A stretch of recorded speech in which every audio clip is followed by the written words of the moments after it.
घटना को वर्तमान 5 दिन बीतीगला से भली कौन सी दृष्टांतमूलक कार्यानुष्ठान आम देखिपार नी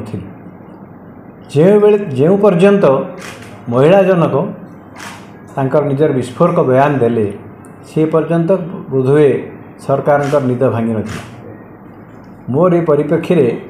केतोटी प्रश्न रही। प्रथम प्रश्नटी मोर है जे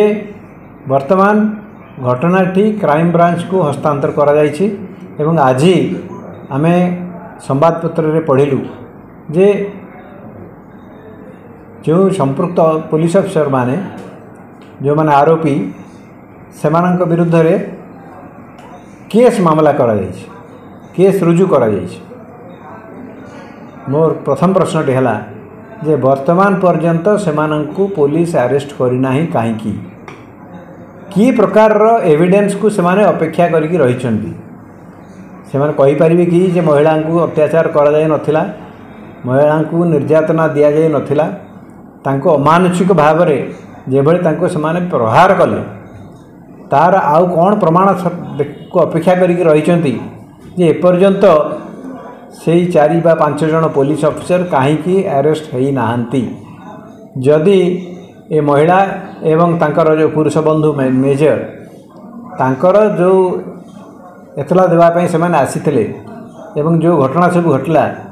तार केते घंटा भितर जदि पुलिस महिला जन को फॉरवर्ड कर दे पारले ताले वर्तमान सुधा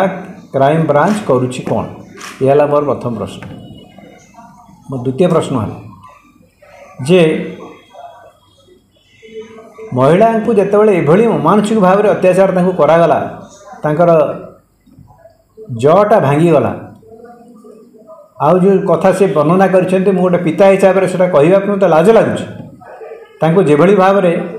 अत्याचार करागला जो महिला को तांको जितेबाला प्रोड्यूस कराई निश्चय कौन से डाक्तर पाखे से डाक्तर रिपोर्ट कौन कहूँ डाक्तर ये सब जिन देखी ना नहीं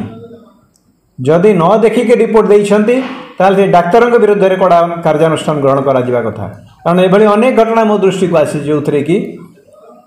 जड़े व्यक्ति को हत्या करा जायछि ताको आत्महत्यार रूप देइछन्ति एवं ये पोस्टमार्टम रिपोर्ट को एपट सेपट करी डाक्तर माने घटनाटी को संपूर्ण भाव में भिन्न मोड़ दे देवाई तांकर चेष्टा करिसेंति। तेणु डाक्तर विरुद्ध में कार्यानुष्ठान ग्रहण करा कथा एवं याकू डाक्तर मानकर जो बॉडीज अच्छी जो एसोसिएशन्स अच्छी से तीव्र भाव में या निंदा करवा दरकार। केवल निजर सुरक्षा रास्ता राजरास्ता को ओह्लैवाटा यथेष्ट नुहे, जनसाधारण कि प्रकार सुरक्षा से दौरान मोर से प्रश्न मोर जो भरतपुर घटना केवल से थानार आईआईसी और कर्मचारी दोषी ये पछद पटरे आउ कौन बड़ बड़िया हाथ ना। मोर तृतीय प्रश्नटी जे जो थिरु ये घटनाटी घटिला जे किसी रोड साइड रोमियो से माने मेजर महोदय एवं तांकर बांधवी से माने राति रे जो रास्ता आसुले से अटकेले एवं विभिन्न प्रकार अश्लील आचरण प्रति देखिले से आज पर्यंत धरा जाई नाही। आज डीजी महोदय गोटे स्वागत योग्य विषय कहिसेंति जे सेमानन को धरा जीवो 15 तारिखर घटना आज 20 तारिख है 5 दिन भितर सेमानन विरुद्ध में कौन सी कार्यानुष्ठान हैला परी मने हेउ नाही एवं कहा पर से कार्यानुष्ठान कथा कह जाउछि ना जेतोले मेजर को क्राइम ब्रांच कहूँ तुम गोटे एफआईआर दियो ता बेसिस रे आमे इनक्वायरी करियो ताल जो से प्रथम जो एफआईआर टी देइथिले थाना रे सेटा कोन हैला ताले क्राइम ब्रांच से माने एफआईआर देबे तापर एक्शन निया जीवो ताले थाना गुड़ा कौन किसी काम करूनी। थाना लोक मैंने जहाँ एफआईआर देउछन्ति किसी काम करूनी। ये पीसीआर वैन ये कौन करुछि ताले महिला माने रास्ता रे जदि असुरक्षित ताले सरकार कहीं कहउछन महिला मानक सशक्तिकरण करा जाउछि। माननीय प्रधानमंत्री आसते 2 दिन तले 15 तारिखर घटना सी आसते 17 तारिख एवं जो भाव में खूब आडंबर सहित महिला मानक सशक्तिकरण करा जाउछि बोली कहगला। ये भी तो जड़े महिला एभली अनेक महिला रास्ता तो जाऊे जहाँ कथा कहीं शुणा नहांती मु तो हाईकोर्ट को धन्यवाद देवी तांका पाखरे कृतज्ञता ज्ञापन करी जे हाईकोर्टर निर्देश फल ये महिला को से सुरक्षा देथिबा फल सी बर्तमान एम्स चिकित्सित हेले एवं आसिक गणमाध्यम सम्मुख रे कथा कहवा पाखे सुजोग आसला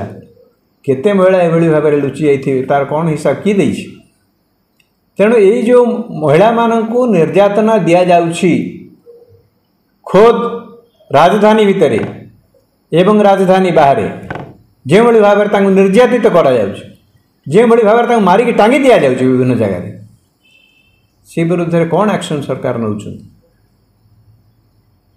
माननीय मुख्यमंत्री जी की गृहमंत्री से तार उत्तर रखा दरकार जे भुवनेश्वर को प्रथमे सुरक्षित करें कि द्वैत शहरी को सुरक्षित करें कि जेते जगह भारत वर्ष ओडिशा रे अच्छी से सुरक्षा दे पारे कि यह मोर तृतीय प्रश्न। मोर चतुर्थ एवं शेष प्रश्न जे घटनार सूत्रपात आम जहाँ लक्ष्य करुचु जे जितेबले ये मेजर एवं तांकर बांधवी थाना आसिक पहुँचले देखला बेलू जड़े महिला एएसआई से गोटे नाइटी पिंधिकी से बस हे तो से किसी उच्चवाच निश्चित भाव में हेबो बोली मोर विश्वास। केवल से गोटे घटना नुहे ये घटना घटवा पर गत काली ओटीवी जर्नलिस्ट अधा राति बुलूले विभिन्न थाना एवं सेठी सी देखा पाइले जे गोटे थानार जड़े एएसआई गोटे हाफ पैंट और गंजी पिंधिकी बस एटा थाना ना गोटे क्लब घर ना कार गोटे पैतृक घर कौन यहाँ तेणु सरकार एवं डीजी पुलिस अफसर मानू तांकर ड्रेस कोड विषय रे कौन निर्देश देइछंदी किए छिट सार्ट पिंधि बुल्ला किए राउंड नेक टी शर्ट पिंधिकी ऑफिसर इनचार्ज माने बुलुचंती थाना भितर जीन पैंट पिंधिकी बुलुचंती एभली जदि से बुलंती ताले सेमानकर निजर जो वर्दी से वर्दी तांको जो प्रकार सम्मान मिले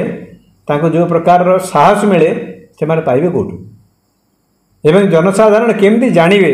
जे पुलिस अफसर किए एवं जो मैंने से रास्ता से थाना रे बुलुछंती से माने किए से माने कंप्लेनेंट कि क्या सहित से माने आछंती केमती जानवे जनसाधारण। तेणु ये ड्रेस कोड विषय रे मध्य डीजी महोदय एवं आमर गृहमंत्री मुख्यमंत्री महोदय से तुरंत कार्यानुष्ठान ग्रहण करने दरकार जे पुलिस रे डिसिप्लिन रहिबा दरकार। लोक माने पुलिस को देखिले भय करने कथा नुहे लोक माने पुलिस को देखिले निजको सुरक्षित मन करने दरकार। से व्यवस्था को यदि आनी न पारिबे ताले मु कहिबी जे सरकार चरम विफलता कले।